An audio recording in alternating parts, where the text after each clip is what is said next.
We are live. Shalom, shalom. WFI Milwaukee back at it again on another Shabbat, right? And first, I want to give all honor, glory, and praise to Yahweh by Shema Shiach, woman like Yahushua. Shabbat shalom to all the repentant Israelites out there. Shabbat shalom. Um, right, and we back with a quick lesson, and we want to get into right how the Lord want us to heal as a people, right? Because in the world, our people, we went through all types of traumas, all types of problems, right? We deal with all type of I don't want to say carnal, but almost carnal minded things, right? It's still things that we battle with every single day. Um, Outside of spiritual, right? It's people we dealing with. It's a lot of people deal with real physical things, right? And what I mean by that is, hold on, Salak, let me add the brother on stage. And what I mean by that is, like, you got people that deal with, like, for example, childhood traumas. You got people that scar from bad relationships.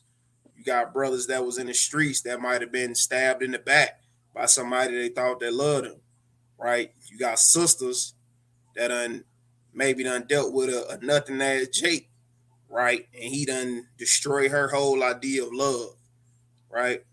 You got childhood traumas. Brothers have brothers and sisters. We deal with mama problems, we got daddy problems, mama issues, right? So our people as a whole, we just dealing with a lot of trauma just all around the board. PTSD, maybe from getting shot at, et cetera, right? So we kind of just want to dive into that and kind of lead our people and get some righteous examples of how, on how to heal, right? And go into how the Lord want us to heal, right? So I'm gonna kick it off with I forgot how to do this already. I'm gonna share my screen. Um, right. I'm gonna kick it off with the book of Mark, chapter 7 and verse 9. And he said unto them, full well ye reject the commandment of Yahweh, right? So just out the gate, a lot of the trauma we deal with as a people is simply because we haven't always been following the laws of God, right? For example, you have brothers that played around in the streets, made money in the streets, whatever, sold dope to their brother, right? And you got snaked. Another brother set you up and killed that brother, got you shot, right? So that brother was breaking that commandment on selling drugs to his own brother. You breaking multiple laws. So because of that, again, I'm just using an example. Because of that, the brother get killed.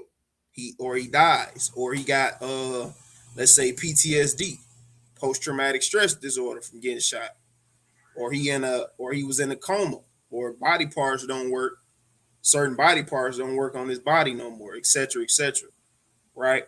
And again, that's because you know most of our people reject the law. We don't keep the laws of God, right? So I'm gonna read that again. And he said unto them, full well ye reject the commandment of Yahweh, that you may keep your own tradition, right? And our people, they do Jake and Eve in the world, they just do their own thing, right? They don't even, of course, we won't follow the laws of the land in America, and we damn sure don't follow the laws of God, right? So we kind of just out here doing our own thing, uh, right? And I got a precept on that as well. I'm gonna go to Salakia. Bear with me. I'm gonna go to the Book of Psalms. Trying to get there as fast as I can. Book of Psalms, chapter 81 and verse number 12. And it reads, so I gave them up unto their own heart's lusts, and they walked in their own counsels, right? So again, our people, we not keeping the laws of God, as a whole, as a nation of people. Of course, I'm not referring to, us brothers and sisters in the truth. I'm more so referring to you know, this commandment more so applies to, well, not commandments, Salakia, but this this saying, this psalm more so applies to our people that's in the world. Because the most high, right, they do their own thing, they walk in their own counsel, like the precept says. So he get them over to their own lust, right? So again, I'm gonna say we can use for example like a sister that sells her body, right? A sister that prostitutes herself, right? We know she's sinning, right? She's supposed to be a daughter of Zion, but she outside selling her coochie to Jake, Tom, and Harry and whoever else, Esau, everybody, right? And because of that, she comes back with, let's say she get AIDS, she gets some type of disease, a venereal disease, right? And that's because she was walking in her own counsel. So the Most High gave her over to her own heart's lust, right? I'm gonna get another precept. I'm gonna get uh I'm gonna get Hosea 4:6 real quick, right? Because we don't, of course, and it's a classic, because we don't have knowledge. Of course, we don't know who we are, so our people don't know who we are, so we kind of just out here just winging it. We do whatever. We don't live our lives based on, the oracles of Yahweh, right? Like Jake in the world say, "Oh, I stand on business. I stand on principles, morals, and values," but you're not standing on these laws, statutes, and commandments. So the Most High, because of that, we destroyed as a people, as a unit. You know what I mean? So this is the book of Hosea, chapter 4 and verse 6.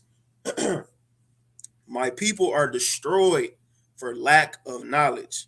Because thou hast rejected knowledge, I will also reject thee, that thou shalt be no priest to me. Thou hast forgotten the law of thy God, I will also forget thy children. Right? So again, just drilling the point home, just reiterating the point that our people, we don't keep the law. So this lead us into dealing with these lifelong traumas. I'm pretty sure brothers can give 1,000 examples, not just being in the street, not just sister selling her body, right? It's plenty of examples. Our people deal with depression. Our people deal with anxiety, right? I can speak for myself. I deal with depression here and there and been dealing with it since high school, like for years, and that was a part of me. And the reason for that, using myself, I started becoming depressed when I didn't want to obey my mama, right? And the man of that household, which is her husband, right? I kind of wanted to do my own thing. 16 years old, I'm smelling myself. Of course, I don't want to, Jake get that spirit. Oh, I'm not gonna listen to you. You're not my daddy. You can't tell me nothing, right? I'm making a little money. I'm doing my thing. You know what I mean? And because of that, the man of the household, my mama husband, gave me a choice. So you either gonna listen to what we say, or you gonna get out, right? And that was the first time I experienced homelessness, right? Because I was breaking the law.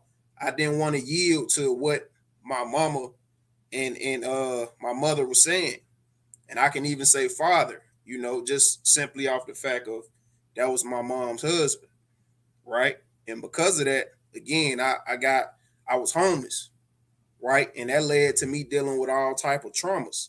That's what started the mental issues, the depression here and there, right? Because I'm getting lacked all these things. I don't have food at certain periods of my life.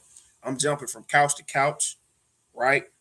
I'm playing in the streets a little bit, so I'm doing a lot of BS. I'm in a lot of BS areas, right? And the trauma just come along with that. So again, my people are destroyed for lack of knowledge. I had no knowledge. I didn't know who I was. I was just I didn't definitely didn't care about if I was an Israelite. Like I'm just Jake in the world. I just cared about a blunt, a bottle, girls, going to the football and basketball game, kicking it with the guys, and that was pretty much it at 16. And because of that, that led to me bringing the point back home. That led to me dealing with certain traumas that I still deal with to this day. Right. Um, so I want to digress from that point, and I kind of want to go into, what exactly is trauma, because all Israel, all our people, we dealing with traumas from all dating back to the days of antiquity and dating back to slavery, right? But on a common level, maybe in America, Babylon, all our people, they may not have had uh as hard of a life as some brothers and some sisters. So they may not be dealing with depression. They may not never heard the word trauma, right? So, that's why we're here, to kind of jump into that. Um, so I'm gonna share my screen again. Boom. Right. And we gonna dive right into it. Salakia.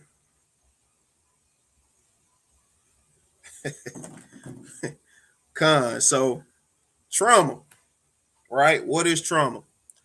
Trauma is the result of a negative event. It occurs when you feel emotionally or mentally hurt by something that has happened, and it may lead to post-traumatic stress disorder, PTSD, right?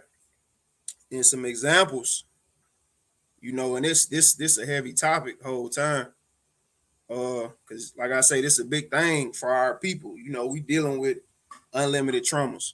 Uh, Examples of traumatic events include the death of someone you love, experiencing, right?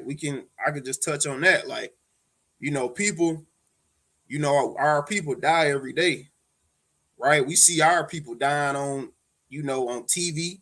We see our people dying in our neighborhoods. Some people may have seen people killed in front of them, right? And that alone can lead to, all type of mental disorders and trauma in itself. Whether you love that person or not, just the fact of you experiencing that, like that's not something that's not normal. It's normal in the hood, right? And we get used to it. People that's from them type backgrounds, you get used to it, but that's not something that's not some normal that shouldn't be normalized. Just seeing somebody getting their life taken like that, right? Experiencing abuse, right? And that could be abuse on many different levels, verbal abuse, physical abuse from relationships or people in your family when you was a kid, right? You could have been abused in many different ways. A plane or automobile crash, an extremely difficult relationship or breakup, right? And that's a common one, right? Because we know once you get your heart, it ain't fun getting your heart broke. You feel me? And not even to go into that like that, because it ain't even about that. But everybody done had I'm pretty sure most people done had a bad breakup at some point. And in that moment it hurts until you actually heal, until you go on that healing journey and you take the right avenues to heal from that specific trauma, right? Or a natural disaster like an earthquake or hurricane. Um Salakia. So, that's just giving a little background on trauma for the people that may not know, right? Um, and before I get into this, I might as well keep going. So this is this just some ways that we can heal from trauma. So, like, I got a preset. Whenever you finish your point, You got now you go ahead. You can finish your point, and then you can kind of hop into it. it. All Yeah, right, actually, con. we'll get the preset. So some ways to heal from trauma, right? We can accept support, right? Somebody lending a hand, you know, and they trying to help you and help support you through that trauma, you know, you let them help you, right? It's a precept in Sirach. Hey Mike, what's prove a friend? Is that Sirach 2:20? What is that? Or Sean? It's like 6 and 7. 6 and 7. Oh, I'm way off, cuz. So this the book of right. It's the book of Sirach, chapter 6 and verse 7. If thou wouldest get a friend, prove him first, and be not hasty to credit him.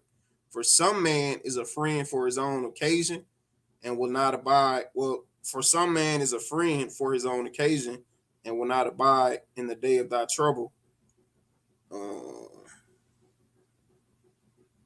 Well, I don't like that for real, but well, I'm gonna jump to 14. A faithful friend is a strong defense, right? So I'm gonna just deal with that. So, you know, it could be friends trying to support you, it could be family, you know, counselors, you know what I mean? It's okay to right to seek help, you know what I mean? And I got a precept on that as well, because we know chiefly the main help our main source of help in this truth is Yahweh, the Lord. You know what I mean? So you know I'm gonna get that precept. I'm gonna get a precept on that. It's the book of Matthew. Salakia, bear with me. It's the book of Matthew, chapter 11, and verse 28. Come unto me, all ye that labor and are heavy laden, and I will give you rest. Take my yoke upon you and learn of me, for I am meek and lowly in heart, and ye shall find rest unto your souls. For my yoke is easy and my burden is light. Right? So, you know, and that's red letter. That's Yahweh Shah. So, you know, he want us to put our burdens on him. He want us to find rest in him. Because a lot of time we know we ain't gonna find no rest in this world, right? So we find our rest in the Lord. And a lot of times, you know, he'll send us people. He'll send that's going into that support. And you know, we gotta be able to recognize that support and accept it. Right. And it says you might receive support from loved ones, a support group, right? Counselor, therapist, friends, colleagues, right? We gotta accept that support. Mike, you wanna get your precept before I keep going? Yeah, I can start hopping in there. I was gonna start with Proverbs, the 17th chapter. Sean, if you have a precept before I kind of kick it off. No, go ahead. Right. I'm gonna start at Proverbs chapter 17. And I'm gonna start at verse 20. If a brother could read that for me real fast, Baba Kashab. Proverbs 17 and 20.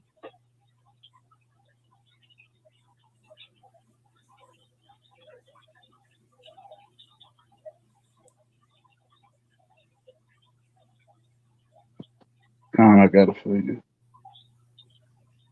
I said the book of Proverbs, chapter 17 and verse 20 says, he that hath a froward heart findeth no good, and he that hath a perverse tongue falleth into mischief. Right. What's the definition of froward? Brothers know the definition of froward? I wish we had Alexa. Right. I got my Alexa right here. Yeah, Alexa, what does froward mean? That is Alexa is the only time a white woman will ever be any good. Listen, I have done 29 years on this earth right here, and I have never met a good white woman until I met Alexa. Alexa, what does froward mean? Ask Alexa, what does froward mean? As a noun, flower is usually defined as the blossom of a... Alexa, what does froward mean? The adjective flowered is usually defined as... Everything except froward. You good. You ain't got to worry about it. I got you. I got you. Deal with. That's what froward means. Froward means to be contrary with something.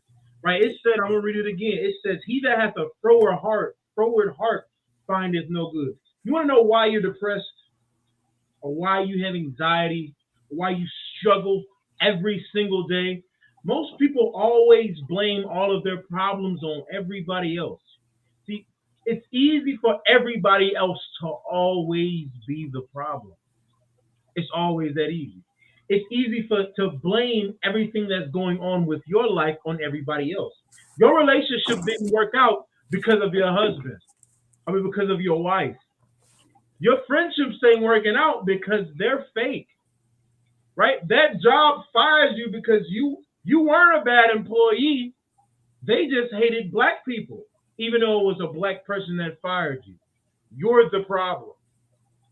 You are the problem. Your heart in the Bible is talking about your mind. Your mind or your personality is hard to deal with. It's froward, right? You are the issue that you have in your life. You ever notice it's a thing that black people do now, right? Started with the Native Americans, but they sage their house. They sage their house every single time. Send the brother Cosmo want a link, Baba Kasha. But they sage their house every time that they move into a new place, right? You know what sage is supposed to do? Brothers know, right? Sage is supposed to remove the negative spirits. It's supposed to remove the negativity, right? And they think that because they burn this sage, it gets rid of the negative spirits that are in their house. Little do they know this sage is just getting them high. You said what? You got something? Salaki, you said sage, like the sage. Sage. Oh, okay. Like they burn Wiccan sticks. It's just getting them high. It's just a feeling that they have that is making them high, because you know what it's like when you're high. When you're high, you're not the problem. When you're high, your problems go away because you are no longer the real you. You are now somebody else. You ever see when they call it liquid courage, when you got to go to a bar and you got to drink to get the courage? I'm a different person when I'm off the liquor. I'm a different person when I'm high, right? They use these herbs to become different people because the person that they are is an absolute menace. It's a problem, right? It says, I'm going to read it again. It says, he that hath a froward heart findeth no good. The reason that you don't find any good is because you're the problem. You're the issue. Your mind is hard to deal with. And it says, and he that has a perverse tongue falleth into mischief. I shouldn't have to break that down. I shouldn't have to break it down. I mean, we know what perverse means. Brothers know what perverse means?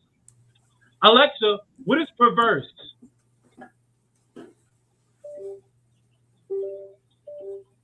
I'm no longer like that white woman. Perverse. Hold on, I got you. That was the last white woman on earth that I was okay with being in my space, and she just lost that privilege. The adjective perverse is usually defined as willfully determined or disposed to go counter to what is expected or desired, contrary. For more, ask me to give you more definitions for Did she look up perfect? Is that perfect or perverse? That was perverse. Right. A perverse person is like unreasonable. It's an unreasonable person. That's what perverse is. So imagine that you have this person. They have a froward mind. Their mind is hard to deal with. I'm pretty sure we all have them. Brothers' wives, your wife at home is hard to deal with. Let me tell you some, sisters. Your husband is hard to deal with. You are hard to deal with, right? It says that he that has a froward heart has no good, and the man that has a perverse tongue, right? Somebody that is always saying something unreasonable. Somebody that's unreasonable. That's what perverse is. A person that's unreasonable. You have an unreasonable tongue. You ever have an argument with somebody and they make absolute no sense, but they always have to be right? I mean, always are. They always have to be right. They will come up with the most illogical argument just to win the argument. That's what they do. And then they have the nerve to wonder why their life only has negativity, why their life only has problems. Why everybody in their life comes, and you know it's a problem when brothers, what do they say? I want you to leave like everybody else did. When Eve ready to go, you're going to just leave like everybody else did. It's because you're the problem. You're the issue. Your depression is because of you. Right, I'm going to drop down to verse 22. It says, a merry heart doeth good like a medicine. A merry heart is talking about a happy mind. Alexa, what does merry mean? So like you don't worry about it. That white man woman ain't no good. Right? It says a merry heart is like a happy heart. It says a happy heart doeth good like medicine. Because when people are down and low, down and bad, who do they usually want to focus on? You want to focus on the negative. What it says that a merry heart doeth like medicine. Your medicine heals you. Not focusing on the negative heals you. Yeah, you've been hurt. So what? So have I.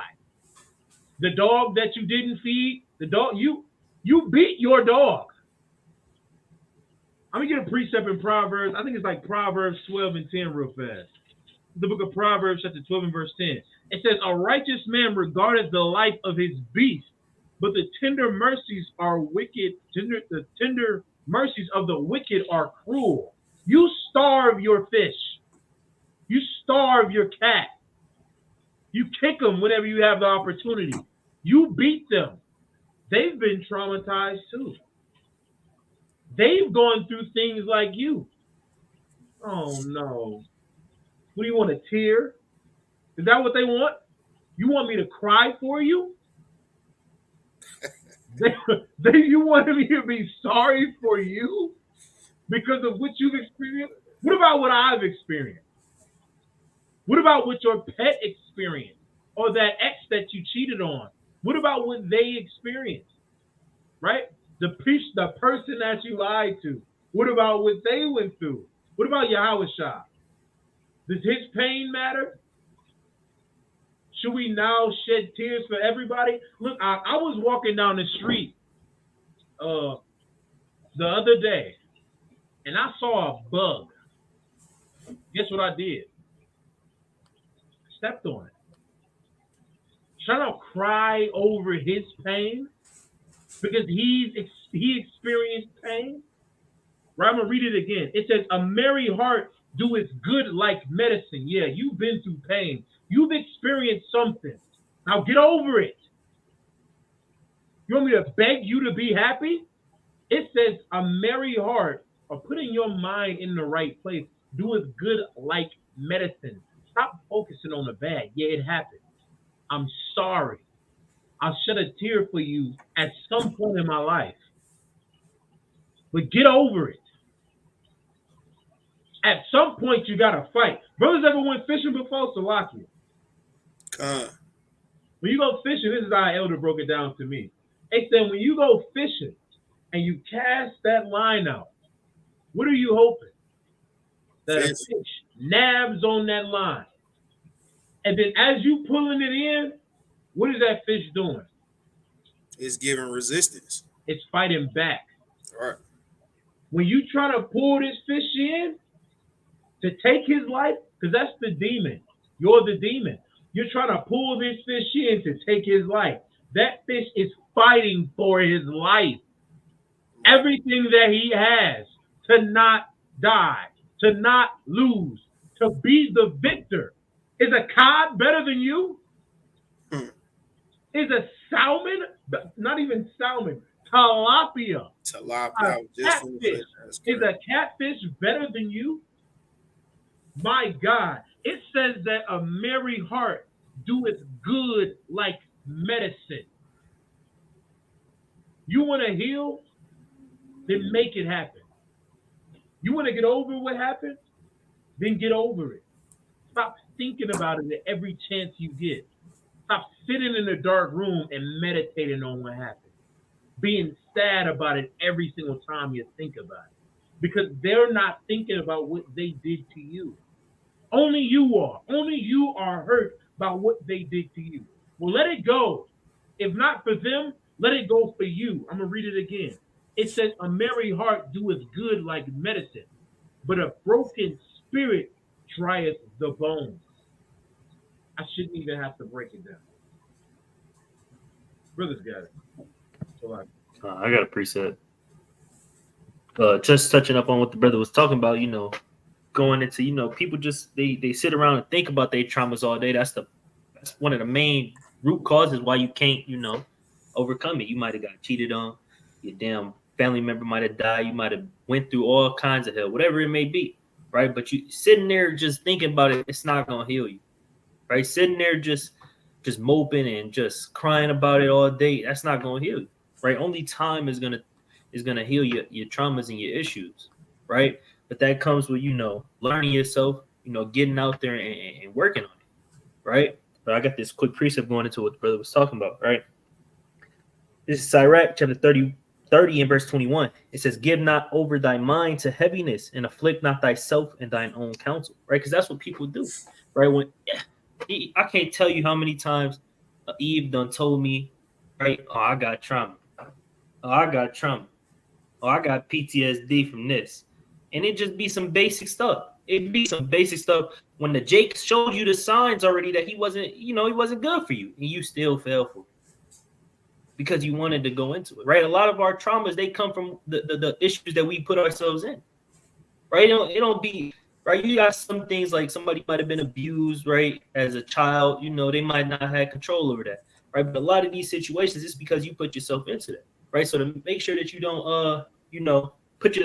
keep going through that trauma, you heal from it, put yourself in a better position so that you don't have to keep going through it over and over and over again. So it don't continue to conflict in your mind, right? It says, "Afflict not thyself in thy own counsel," right? Because you just going to be sitting there thinking about it all day, and you're going to want to kill yourself, right? It says, "The gladness of the heart is the life of man, and the joyfulness of a man prolongeth his days. Love thine own soul." Now, how do you love your own soul?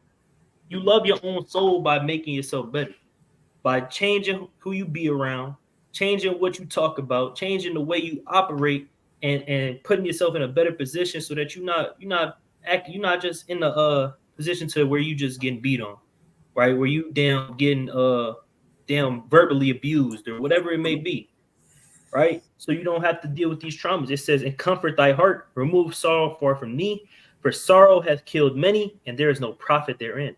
Right? Hey, so it's no profit in you just sitting there thinking about your traumas, right? It's cool to go and talk with people. That's what brothers and sisters is here for, right? But don't be the one that's just sitting there. You just talk about it 24/7. You damn listening to Rob freaking Wave, his weak ass, right? 24/7, right? And down getting drunk off a Henny, right? And just destroying your mind, not meditating on the Lord, not thinking about, okay, how can I do this better? How can I get in a better position? How can I, remove this sorrow from my heart, right? You like to listen to Rod Wave and sip the TP, right, the whole night, and then think about your traumas all day, because it feel good to people, right? That's the spirit that make people feel good. They comfort themselves, right, by making themselves feel terrible, right? But I want to go to one more precept, and brothers got it. This is Proverbs 15 and 13, right? Going into the same thing. It says, "A merry heart maketh a cheerful countenance, but by sorrow of the heart the spirit is broken." Right? So you break your spirit down. I think the brother just brought this out. I might be wrong, right? But if he didn't, right? It says, "But by the sorrow of the heart the spirit is broken." Right? You could break your spirit, right? You could sift yourself out of the truth by being sorrowful of all those traumas. Are you supposed to believe in the Lord now, trust in the Lord, get a new start, right? And move different. Are you not the same person you was in the world from the traumas you might have had in the world, right? Even the traumas you get in the truth, you're supposed to take it day by day and move forward, right? When you read Philippians, the 3rd chapter, right? Leave things behind you and press towards the mark, right? Roughly paraphrasing, right? It says, "The heart of him that hath understanding seeketh knowledge, but the mouth of fools feedeth on foolishness," right? Only a foolish man or woman is going to continue to feed on that BS, right? Sit there and talk about it, right? Sit there and listen to other people, right? Hey, I done got rebuked a few times for telling brothers, you complaining too much, right? But it is what it is, right? Sometimes you got to tell people, you got to be straight up. Hey, you feeding on BS right now. Are you talking about this all day, every single day? It's not helping you, right? But brothers got it. Yeah, like the brothers were saying, man. Hey, dealing with that type of spirit, that damn always got an excuse, always got a reason for this and that. Hey, that spirit, that's kind of a childlike spirit. And that's what kids do. And when we come in this truth, what it say, we're supposed to be a new man, not a new child. I'm going to get 1 Corinthians 13 and verse 11. It says, when I was a child, I spake as a child. I understood as a child. I thought as a child. But when I became a man, I put away childish things. And that's where a lot of our people lack, especially a lot of grown men in the truth and out the truth. Hey, they can't put them childish ways away. Hey, a kid, you tell them go clean up your room. And that's a responsibility. Go take care of that. They might kind of pout, cross their arms, go cry. Hey, man, in the world, hey, in this truth, you might say, hey, brother, hey, you got to stop doing this and that. Hey, you got to suck it up. And what brothers do? They don't want to hear it. Hey, like the brother Kazawan said, man, he kind of got rebuked for not being sympathetic on brothers like that. Because they steady complaining. Hey, I got one more precept real quick. This is the book of this Proverbs 24. And I'm going to start at verse number 5. It says, a wise man is strong. Yea, a man of knowledge increases strength. So it says a wise man is strong. Hey, if you're in the world or the truth, the brother might say, man, brother, you slacking on this or that. You kind of get an attitude, man, this brother tripping. This nigga ain't my daddy. Hey, what the verse says, it says a wise man is strong. Yeah, a man of knowledge increases. So if you're a man of knowledge, you go say, damn, this brother is trying to give me information. Hey, this brother could be doing anything else with his life. But right now, he's trying to give me some game. He could be with his family, with his rib. He could be chilling, kicking it. Hey, he's trying to give me some game. But it says, a man of knowledge increases strength. I'm going to keep reading. For by wise counsel, thou shalt make thy war. So like I'm going to jump to verse 7. It says, wisdom is too high for a fool. And I mean, sometimes it boils down to that. Hey, a lot of brothers is just fools. A lot of sisters. I mean, you're just a damn fool. You don't want to accept wisdom. Hey, brothers got a game for you. You can go to the scriptures, get unlimited knowledge. Hey, you choose otherwise. Hey, brother, hop in there real quick. I'll find precept. Them some good points. And I got a precept as well. And then I'm gonna kind of jump back into it. And them all amazing points brothers made.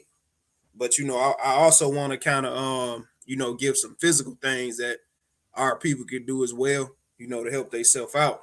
Because like the brother said, like, our people, they just want to soak, just soak in what's the word? Just soak in their sorrows, right? And get a big boy, get a fifth of Henny, like the brother said. You know what I mean? Whatever pleasures it is that they like, and they kind of just, want to soak in their sorrows when they going through that trauma, right? So I'm gonna bring out this precept real quick. It's the book of Proverbs, chapter 21 and verse 25. The desire of the slothful man killeth him, for his hands refuse to labor. Right? Because when our people going through things, right, they kind of just, again, just want to soak in them sorrows.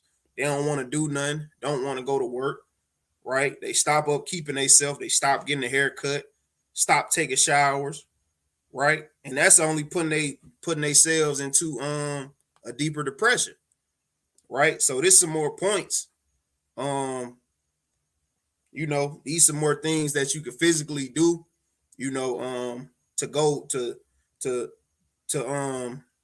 fix yourself in your healing journey, so to say, right? So, and I'm gonna just read them all quick. It say, connect with others talk to other people who've been through similar things, physical movement. So don't just sit in one place, just soaking, keep ordering DoorDash, right? Drinking yourself into a damn coma, right? You got to keep moving. You got to shake yourself out of that thing. Practice self-care, right? So again, that's like, still taking care of yourself, or taking up, just going to soak in the tub in some Epsom salt or whatever, whatever you do. Still get a haircut, still smell good, still look nice, right? Because a lot of times, most times, right, especially for Jake, when we go to the haircut, when we go get a haircut, leave the barbershop, we come back a whole new man, right? We might go in the barbershop, shoulders down like this, and we come back, crispy line, and got the beam going, right? Your shoulders be back, chin be up, all that. So, you gotta practice that self-care. They say avoid recreational substances, right? So that's like over drinking. Of course, we know, we shouldn't be doing no drugs. Of course, not a repentant Israelite, but avoid recreational substances. So that's things that's gonna change your mental for a temporary time period. You want to stay away from that, right? You don't want to overly indulge, right? Because it's okay, drinking in moderation. What's that preach? Might as well bring that out. What precept is that? The for wine is for makes a merry heart. Is it Sirach? What is that? That's in Sirach too, right? Can a brother help me out, Baba Kasha? It's 31 and 27. Sirach 31 and 27. Okay, Khan. It's the book of Sirach, chapter 31 and verse 27. Wine is as good as life to a man if it be drunk moderately, right? So we could drink. It's okay to drink because that wine, that strong drink is going, it's going to make you feel a little good, right? It's going to take you away from your troubles, even for a short period of time, right? But you don't want to overindulge. Of course, not come a drunkard, because at that point you're breaking the law if you become a drunkard, right? So I might as well get some on that too. Let's see what we got.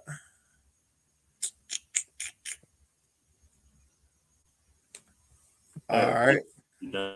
So I can get let me see, Proverbs 23 and 21. For the drunkard and the glutton shall come to poverty, and drowsiness shall clothe a man with rags. Right? So if you just spending all your money on damn liquor just to feel that feeling, at some point you're gonna experience poverty. You're gonna be broke, right? So just jumping right back into it. Engage in creativity, right? Like you can write things down, right? Some people, a lot of people express themselves through songs. They write songs, they get in the studio, they write poetry, etc., etc. So these just some physical ways of of helping yourself to heal. So now kind of want to get into the spiritual aspect, because you could be doing all those things, that's fine, that's cool, but ultimately if you're not seeking the Most High, like you're gonna always fall back into that at some point. Like you just a man, because you a lawless man, right? So I'm gonna get the book of Matthew, chapter 17. Salakia. Chapter 17 and verse 21. And it reads, howbeit this kind goeth not out by prayer and fasting. So we know the number one I'm gonna say remedy to healing anything is prayer and fasting, right? Physically facing the east and throwing them prayers up to the Most High, physically fasting. This is how you fight off any demon. Any demon can be beat by fasting and praying, crying out to our God and sending up them supplications, right, with fasting and praying. I'm gonna get another precept. So yeah, I want to hop in after you finish. I wanted to touch on that Matthew 17. Okay, Con. I just got let me bring this out and you got. So this the book of it's the book of Esther, chapter 4 and verse 16. Go, gather together all the Jews that are present in Shushan, and fast ye for meat, and neither eat nor drink 3 days, night or day. So this is a proper biblical fast, right? You don't eat nor drink from sun up to sundown, right? So, you know, again, these ways of this is the best way to, you know, heal any type of trauma is to fast and pray. But you got it up. I was gonna say I don't think many people really understand fasting and praying. I really don't think many people understand what fasting does. Like what most people do when they fast, they starve themselves. That's what they do. They just starve themselves, and you just go hungry. You can't eat your hot dogs. You can't eat your pizza puffs. You can't drink your vitamin water. What do people drink now? It's a drink. What is it called? Pellegrino, Pellegrino, or something like that. Brothers know the little green bottles, the little fancy bottles. Issachar drink it a lot. The little mineral water. It's spicy. Oh yeah, the little mineral water. Yeah, they just starve themselves and they don't drink their Pellegrino, or however the hell it is that you pronounce it. Right? But I'm gonna go to Matthew 17 chapter and I'm gonna just touch on it a little bit. Right? I'm gonna start at verse. I'll just start at verse 20. It says, because of your unbelief, verily I say unto you, if ye have faith the size of the grain of a mustard seed, ye shall say unto this mountain, remove hence to yonder place, and it shall remove, and nothing shall be impossible for you. I don't think people really understand. Like, we read too fast as a nation. I think blacks and Hispanics weren't really taught to read or to understand what they should read. It's the reason why he said a mountain. Because that molestation that you still suffer from, it's a mountain. Your problem is a mountain. Your drug addiction, your alcohol abuse, your trust issues, they're all mountains. A hill is something small. It's so small. You can see over it. But a mountain is such a huge problem. It's a gigantic problem.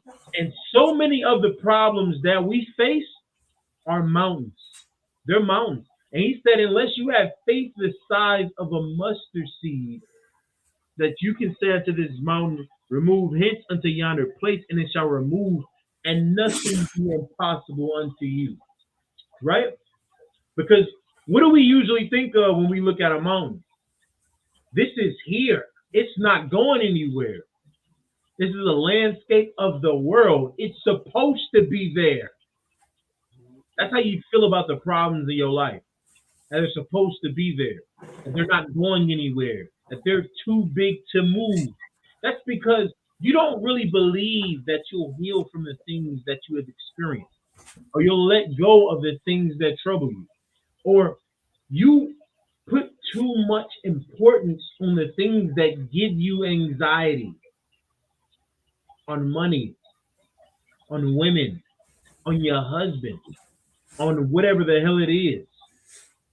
You put too much on it, right? You put too much weight on it. And you feel like those problems that you have will never move. That's because you don't believe. The Lord said, as a man thinketh in his heart, so is he, right? It says, howbeit, this kind goeth not out but by prayer and fasting.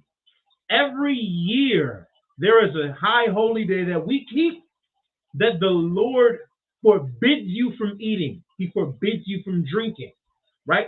For those of you that don't fast often, or you might not fast a lot, right? Anytime you fast, your body is craving food. My goodness. Your stomach is growling like a grizzly. you're thirsty, your throat is dry, your voice sounds like Batman because you can't speak regularly because you need water, right? Your body is craving these things.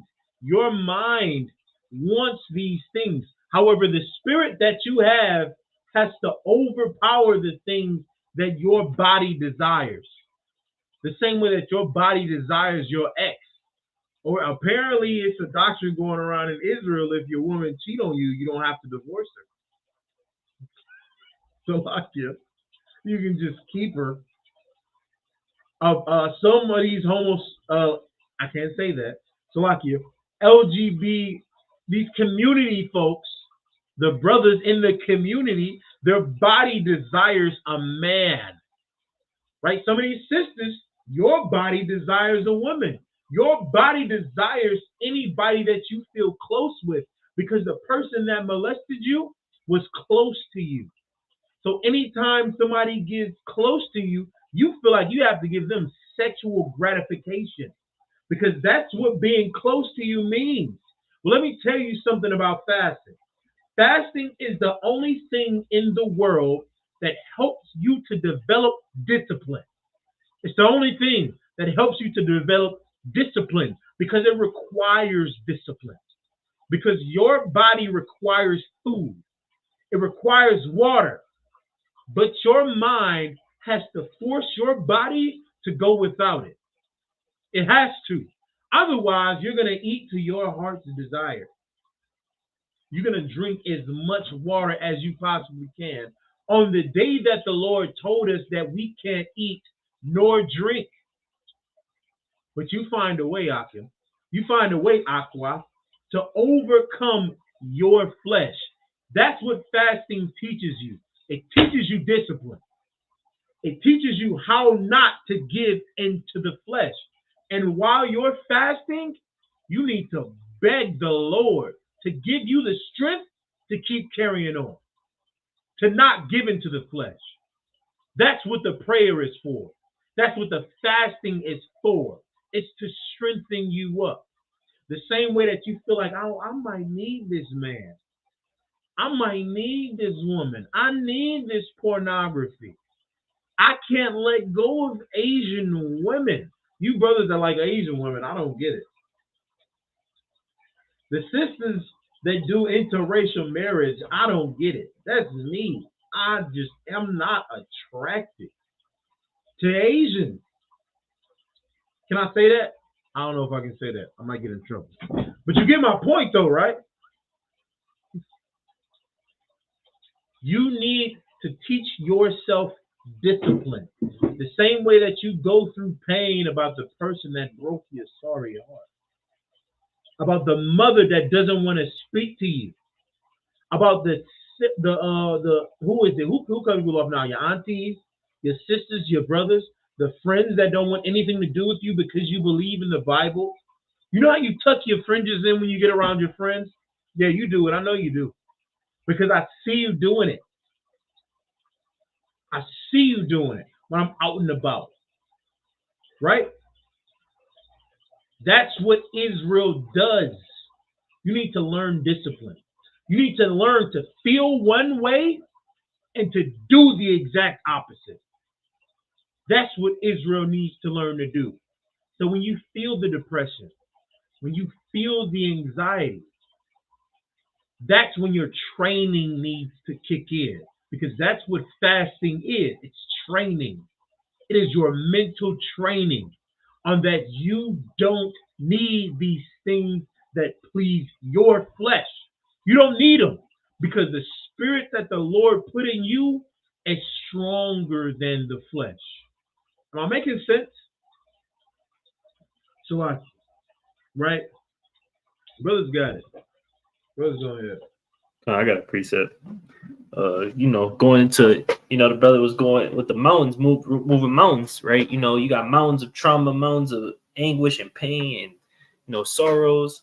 You got to have confidence when you praying and when you fast, right? You need to afflict your soul, right? And have confidence in the Lord that he going, help you out in that time that, that you going through it. right? Because a lot of people, they don't truly believe when they pray.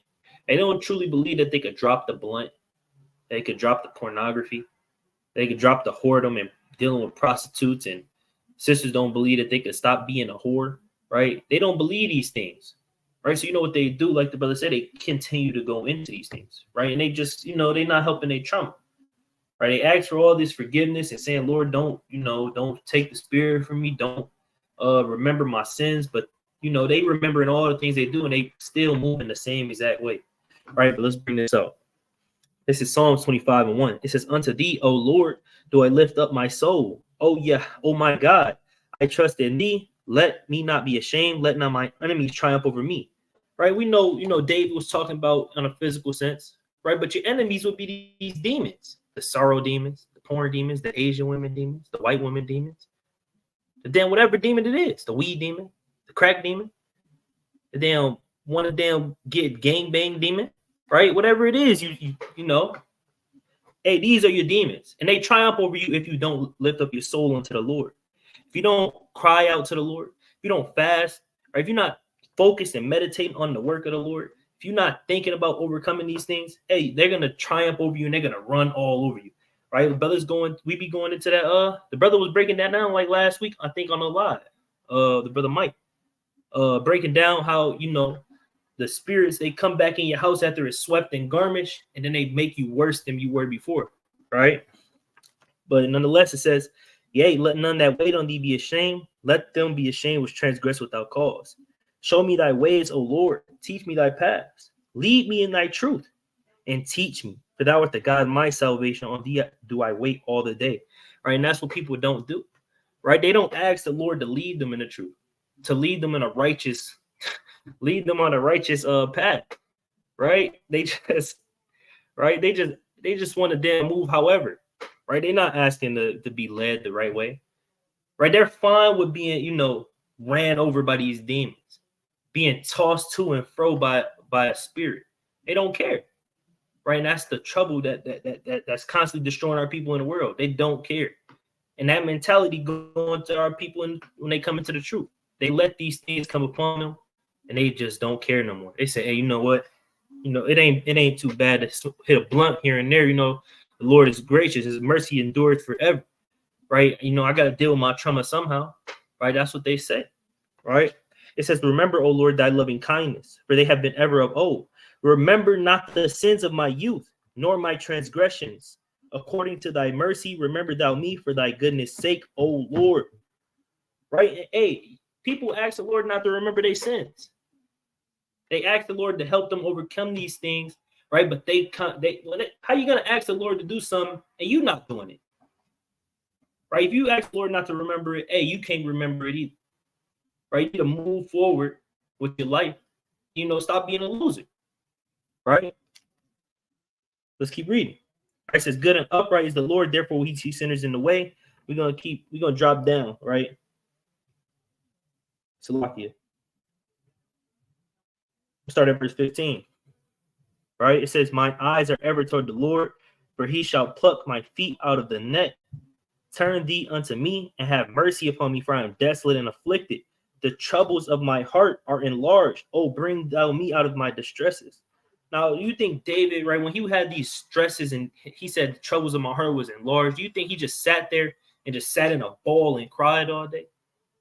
No, he did what he was supposed to do. He went 10 times harder for the Lord. Right? He made sure that he was comforted by the words of the Lord. Comfort through praying, through fasting.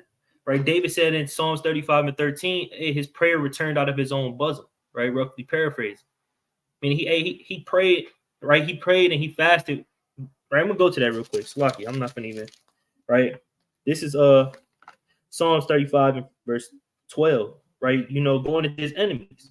Right? It says, they rewarded me evil for good to the spoiling of my soul. But as for me, when they were sick, my clothing was sackcloth. I humbled my soul with fasting, and my prayer returned into my bosom. Right? That's the only way. Having confidence that you could let go of these things. Right? The job is, right, I'm going to get another precept, right, in Sirach 34, right? But the purpose of you fasting, like the brother was going into, right, is to, remove these things. It's to clean these sins away and start new. But people don't think about that. It's like, oh no, this is just, just to help me, about my sin from yesterday. I got grace and mercy the next day. I'm good. All right, I'll just go on another fast the next day. No, that's not how it works. Right? What you're supposed to be doing is praying and fasting that you can remove the mountains. Praying and fasting so that these issues don't be issues anymore. That's a faith tester. Right? Paul said he could remove mountains. But he said it doesn't mean anything if he doesn't have charity, right? You could read that in 1 Corinthians, the 13th chapter. Right? But still, right? Our forefathers was on that level. Right? So let me keep reading. Right? It says, look upon mine affliction and my pain and forgive all my sins. Consider mine enemies, for they are many and they hate me with cruel hatred. Oh, keep my soul and deliver me. Let me not be ashamed, for I put my trust in thee. Let integrity and uprightness preserve me, for I wait on thee. Right? And that's what a lot of people don't have. They don't have integrity. You're not going to do the right thing when it's just done by themselves. Only do it when it's other people watching. Right? But I'm going to grab this quick precept in Sirach 34 and 25. It says, he that washeth himself after the touching of a dead body, if he touch it again, what availeth his washing? Right? Because, you're not going to go, you just ran through a whole damn sack of mud and then wash yourself and then go right back into the sack of mud like a pig. Right? You're going to want to stay clean for the rest of the day. Right? I hope you don't want to just be jumping in mud. Right? But let's just keep going. All right. It says, so it is with a man that fasteth for his sins and goeth again and doeth the same. Who will hear his prayer, or what doeth his humbling profit him? And the question is, the Lord He's not hearing your prayer. You just ask him, hey, Lord, can you forgive me for getting, I don't know how to say it without, right, doing vulgar things with the so-called white woman. Right? You say, I didn't lay down with her, but, I just, got that.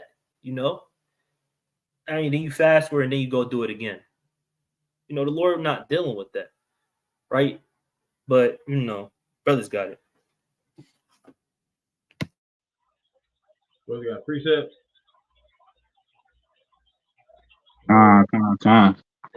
Mighty point by the brother, man. Our people, hey, they love to do wickedness. Hey, brothers steady smoking, making excuses. Our brother just told me, I'm like, brother, you got to stop smoking, man. 1 Corinthians 3:16, you know what it say. And the brother kind of put out, what's that, Genesis 1 and 29. He went to the damn classic for the smokers and the truth. He said, man, the Lord gave us these herbs. Hey, we could eat them for meat. If I smoke the blunt, hey, I ain't doing no wrong. And the brother know damn well he's doing wrong. I got a precept real quick. It's the book of Sirach, chapter 17. And I'm going to start at verse 24. It says, but unto them that repent, he granted them return. So, hey, brother, hey, like the brother said, you can't just keep going to fast, throw some damn prayers, think the Lord forgave you, and 2 days later, you back at the Motel 6 with a damn prostitute. Hey, you can't keep doing that. I'm going to read on. It says, but unto them that repent, he granted them return. So if you repent, hey, the Most High, he might take you back in. And it says, and comforted those that failed in patience. Return unto the Lord and forsake thy sins. So, hey, brothers, they got to return back to the Lord and forsake their sins. Make thy prayer before his face and offend less. It says, turn again to the Most High and turn away from iniquity. It says, turn again to the Most High. So, hey, that should be some motivation for brothers. It says you could turn again. You might have messed up, but you got another opportunity to turn back. But, hey, the Lord, he merciful. But, hey, he ain't no damn joke. You can't be just playing his face. Let me keep reading. It says, for he will lead thee out of darkness into the light of health, and hate thou abomination vehemently. So, hey, man, brothers gotta quit playing with the Most High like he a damn joke. I got another precept. Go to the book of.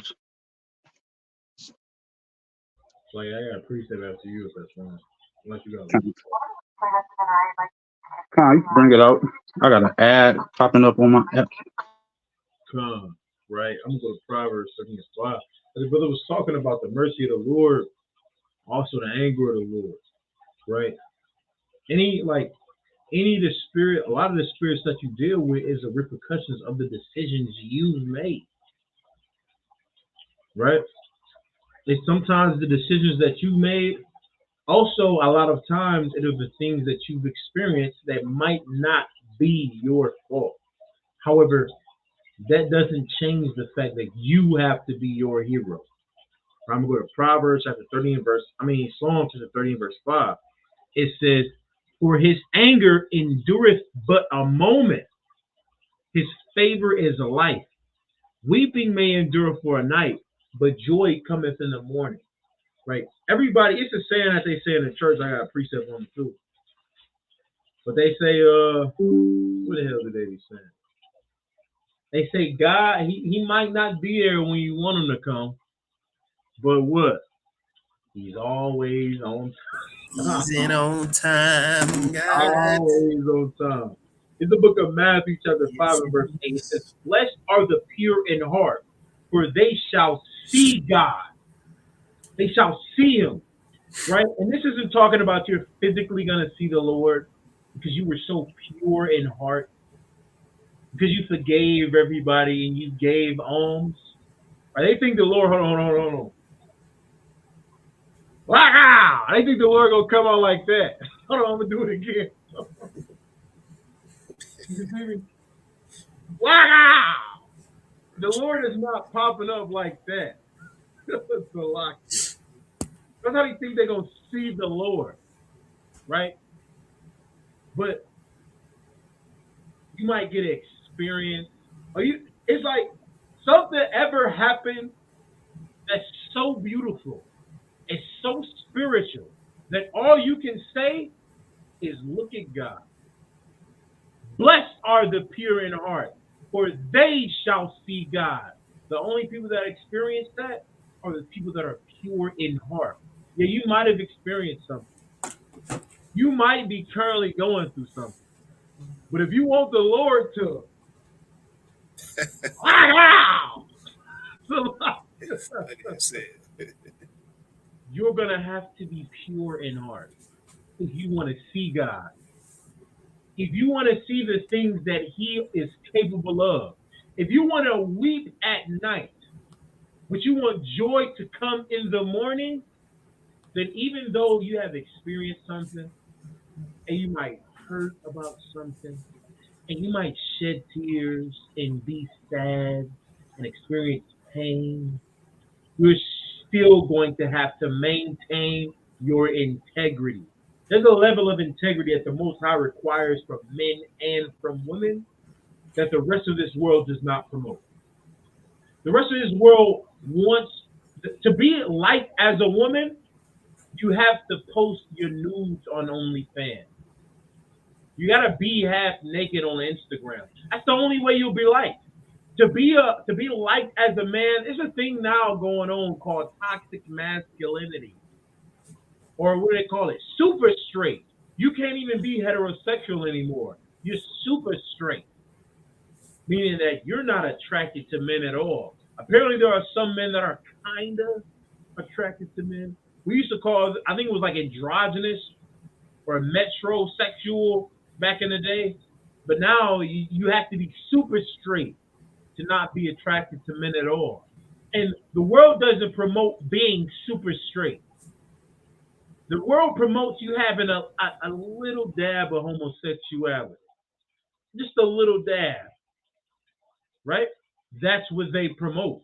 The world does not promote the laws of God. However, there's something that the Most High requires. He requires you to maintain your integrity, regardless of the pain. Right? I'm going to read it again. So like that was, what is it, Matthew 5? I'm going to go back to it. So like, give me a second. Bear with me. Right, Matthew chapter 5. I'm going to start at verse 6. It says, blessed are they which do hunger and thirst after righteousness, for they shall be filled. Blessed are the merciful, for they shall obtain mercy. Blessed are the pure in heart, for they shall see God. Blessed are the peacemakers. Do you not understand that the majority of people in the beginning of Matthew 5 are people that are suffering? The people that are going through something. Verse 3 says, blessed be the poor in spirit, for theirs is the kingdom of heaven. The Most High didn't choose you because you had it all together. The Most High isn't building you up because you had it all together. The Most High chooses the Plan B team. Bishop T.D. Jakes, he was supposed to be the Plan A. He was supposed to be Plan A, right? Bishop, what do they call him? Power Bottom. Now his name is, what do you say? Something about Daddy, I got the wood. Right? Who? Joel Osteen. No, that's a white man. What's another black preacher? You get my point, though. They were supposed to be the messengers of God. And because they didn't fulfill their positions as messengers of God, the Most High grabbed grimy men. He grabbed whores and he turned them into housewives. He turned thieves into honorable men. That's what the Most High did. And you're going to go through pain. But understand, I'm going to go to Romans, the 9th chapter real fast. The pain that you went through was to make God manifest. That of these stones, he is able to raise up children unto Abraham. So like it. Romans chapter 9, I'm going to start at verse.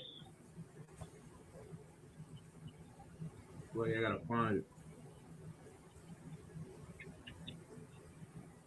Brothers got it, so like, I'm going to find my precept real fast. Brothers got it.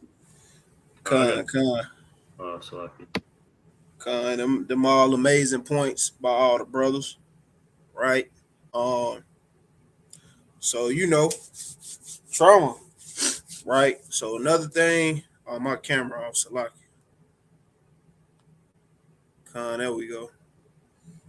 So another thing, I want to encourage our people to do that's maybe dealing with different traumas is to get a counselor, right? Whether that's a professional therapist, whether it's somebody that you trust, you know what I mean, that's in his truth, whether it be an elder, right? Or whether that just be a brother or sister that's esteemed to you, right? That you trust to go to with personal problems like that, right? Because they may have some good advice. They may give you some tips along with what we giving, right? And that can help you heal. That can be a part of your healing journey, right? So I want to bring out this precept.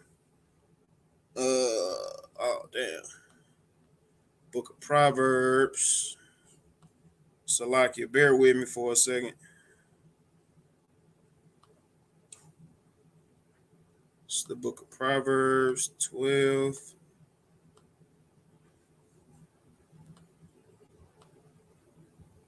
I gotta find it on the computer. Right? It's the book of Proverbs, chapter 12 and verse 15. The way of a fool is right in his own eyes, but he hearkeneth unto counsel is wise. Right? So again, don't feel, because it's taboo. Like in our community, it's looked down upon to get a therapist, to get a counselor. Right? We be too proud to do that a lot of times. Right? But a lot of times that's what we need. We need somebody that's unbiased, just to listen to us, just to hear us talk, just to let us express ourselves and get it all out. Because a lot of times, again, us being us, we don't talk about our problems, right? We kind of just let everything ball up, and then we just go outside and hit the next person we see with our car. Or we just go to the gas station, somebody ain't moving fast enough, and we just flashing. We just get the flashing, right? So it's okay to get a counselor, right? A wise counselor, not just a fool. You know what I mean? And talk about these things. And it's another precept I wanted in Proverbs.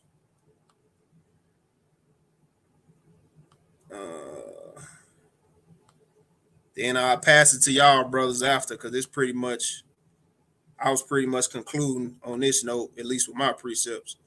So this is the book of Proverbs, chapter 20 and verse 18. Every purpose is established by counsel, and with good advice, Salakia, yeah, and with good advice, make war, right? So if you getting some good advice, you know, and good counsel, take heed to that, right? Salakia. But brothers got it. I gotta jump off a second. Brothers got it. I got two quick precepts, and then brothers could do what they do, right? Because the brother said counsel, right? That's important. A lot of people, they reject counsel, right? And when you reject counsel, you rejecting the Lord, right? Because the Lord is called the counselor in Isaiah the 9th chapter, right? We're gonna bring that out real quick, and I'm gonna make my point, right? This is Isaiah 9 and 6. It says, "For unto us a child is born, unto us is given, unto us a son is given, and the government shall be upon his shoulder, and his name shall be called Wonderful, Counselor, the Mighty God, the Everlasting Father, the Prince of Peace." Right. So first and foremost, the counselor you need to be seeking is Yahweh Shai. Right. He's going to heal you from all your sorrows, all your pain. Right. If you're not seeking Yahweh Shai, what are you doing? Or you can't just go and seek them Esau, Moab, or whoever these counselors are at these therapist offices. They're not going to save you. They're not going to teach you how to overcome a weed demon. But what they're going to say is stop getting the kush and go and get the medication one from the damn pharmacy. I mean, that's not going to help you. They're going to be like, go get the vape. I mean, you're not going to overcome a smoking demon. They're going to tell you to marry a whore instead of just whoring out a whore, right? And let her do whatever she wants, an open relationship. That's what they're going to tell you to do. They're going to tell you to deal with it like Will Smith, right? So you need to seek Yahweh Shai, right? He's going to complete and help all your issues. He's going to show you how to live as a man or a woman, right? Thus saith the Lord, right? But this is my precept in Proverbs, chapter 11 and verse 14. It says, "Where no counsel is, the people fall." Right? So if it's no counsel, if you're not receiving any counsel, you're going to fall. We've seen it a bunch of times. Brothers, hey, they're dealing with a demon. Everybody knows it because they've admitted it once, but they don't want to talk about it. They don't want to get advice on how to overcome these demons, right? So they fall little by little until they just falling down and down the 9/11, the World Trade Center, and then they just splat all the way to the ground. They're not in the truth, and they spiritually dead, and they in the world again, right? It says, "Where no counsel is, the people fall. But in the multitude of counselors, there is safety." Right? So you got Yahweh Shai, you got brothers, you got sisters, right? You got safety amongst your people, right? Where they could give you sound counsel and wisdom, right? That could help you overcome these demons. That can help you overcome whatever it may be, trauma, depression, right? Whatever it is, you can overcome it with counsel. But if not, if you reject that, hey, you're gonna fall. You're gonna learn a lesson. If you don't follow the truth, hey, you just gonna, you're gonna have a hard time getting back up. Right? But if you don't want to, accept counsel, it's gonna be a struggle getting back up climbing back up that hill, right? But with that, brothers got it. So yeah, I was just gonna say, right? Any we got it kind of posted on the YouTube right now. Any counsel needed, inbox, any WFI Instagram or email, we'll get you tied up with somebody who does give counsel. Sean, you got it. You got precept. That's all I got. I got the last precept. Book of Proverbs, chapter 3 and verse 5. Classic. It says, "Trust in the Lord with all thine heart, and lean not unto thine own understanding." So like the brother Kazawan was saying, hey, don't trust in the damn doctor. Don't trust in Big Mama's advice. Don't trust in your damn guy DeAndre's advice. Hey, trust in the Lord with all thine heart, and lean not unto thy own understanding. In all thy ways acknowledge him, and he shall direct thy paths. So hey, if you know you're on the wrong path, things ain't looking up for you, things ain't looking right, and hey, you must not be trusting in the Lord with all your heart. So hey, brothers got another point, y'all could bring it up. Come with that, we're gonna give all honor and glory to Yahweh. But Shalom Mashiach, Kumalat Yahweh Shah, Kwame Yisrael, Shalom. Shalom.